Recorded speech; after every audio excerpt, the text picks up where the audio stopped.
making investments, we are making more investments, is that actually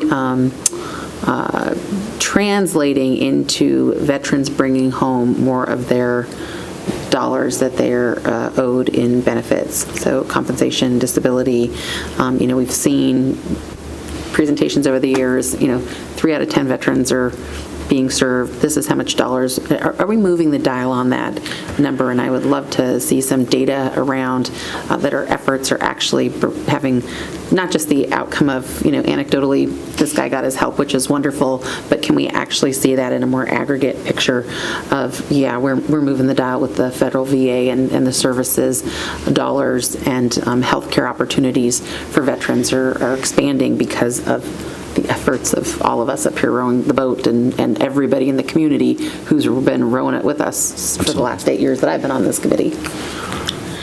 Rep. Parrish, Chair Evans. So this year we had a very startling statistic, not unexpected, but our preliminary numbers from the VA is that our Oregon population just dropped to 303,000. So that's a huge drop in population. We've been expecting, as our veterans age, that it would go off, but not that much, which was also kind of a scare for us to look at other long-term or aging veteran services. And I have our new Aging Veteran Services Director here, Anna Potter, right behind me.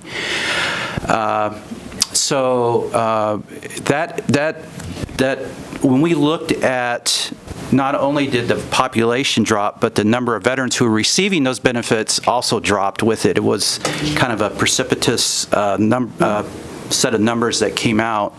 So we're looking at that, and we're really kind of riding herd on our counties. Is how many appointments are you doing a month? How many veterans are you reaching out to? What is your outreach, in-reach or outreach throughout your county? So this first year has been a growing year for our counties who've received the extra pass-through dollars, and we're looking at increasing those as that oversight and getting out there and working with them throughout this next year. Can I follow up? Yes, and then Representative Boone, then we got to close it out, please. Perfect. So that your comment actually gives me two questions. One, can you then, if you've had a decline in population, not necessarily give us then an overall increase, decrease of money, but roll that out on a per capita basis across veterans. This is when we had 330,000 veterans being served. This was what the average benefit was. We have 303 or 2. So we can see it that way and get the data that way. But do you have a sense from the VA then that the drop in numbers is simply we've had veterans age out, literally who passed away, and that's the decline? Or yes. Are we actually, so that's all death related? When we look at natural causes. Natural causes, death related. Let's be very clear. Rep.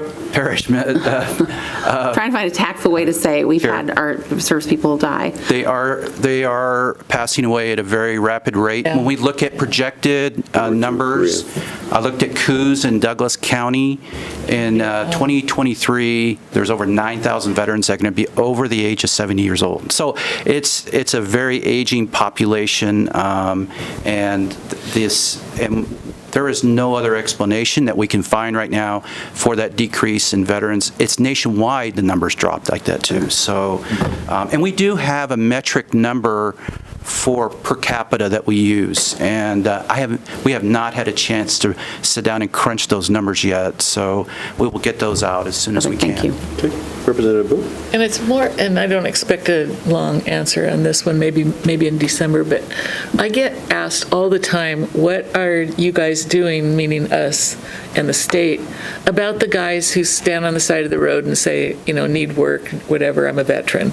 And we know there's all these programs for vets, services, et cetera, and they wouldn't have to be if they get, the monetary piece that Julie's worked on. So I guess maybe just an update on that. You must have, about that too, of course. And I also understand that some of the vets don't want help from the government, so I get that too. So I need a better answer than I'm not sure, to some of the people. Rep. Boone, Chair Evans, is that that's something near and dear to my heart. And to be honest with you, is we're looking at next biennium's grants and looking, and this is just more of a concept, but we're looking at building a lot of permanent housing for veterans and supportive housing. But what's lacking is, in our state, is transitional housing. So you take that veteran and you've got to place them somewhere, and sometimes the transitional housing is supported and it's not, but this is an area that we're really looking at. We see the whole. That's kind of some military speak. We see that whole, and we're really sure that the grant process is the best way to deploy that money in the right regards, though. Okay, thank you. Which is a great segue to the following. So, again, for everybody that receives grants, it would be most excellent if they could utilize the funds that have been provided, make sure that they don't leave anything on the table, make sure we know the success stories that are going on, make sure we learn the lessons thereof, and go into the next session with a better idea of where we can, again, move forward and try to strategically invest the resources. And I think, again, we have a better case to make to provide examples so that more of the lottery funds that have been set aside for veterans will actually be expended for veterans outreach and services. But thank you again for everything you have been doing. Truly, whether people around the state know how much you've been working or not, we know how much you've been working, and I have no doubt that the impacts you're making today will really fundamentally transform the lives of tens of thousands of veterans. So keep it up. Committee, any last comments before we close it out for the day? I appreciate you coming and being here. We had, I think, a lot of different conversations about a wide range of topics. Not all of them super happy, joy, but certainly the veteran stories, I think, are a nice way to end. Thank you for coming, Director. Thank you. Select, look forward to seeing that Select knocked off the name. Yes. I would just invite any of our, from the Clackamas delegation here, anybody who has not had a chance to see what Clackamas County has just done with some transitional housing, in that they built some pod-type units that were, they're looking to have at least 30 of those, somewhere where people can be sheltered, have access to a kitchen, have access to a shower, have access to work resources. They're still sort of struggling on the transportation, how to get people in and out of there, but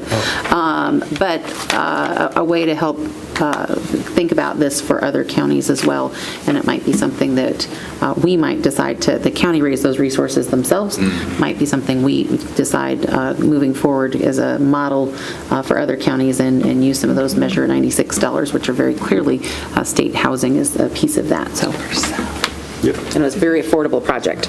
All right. Thank you very much. We are adjourned.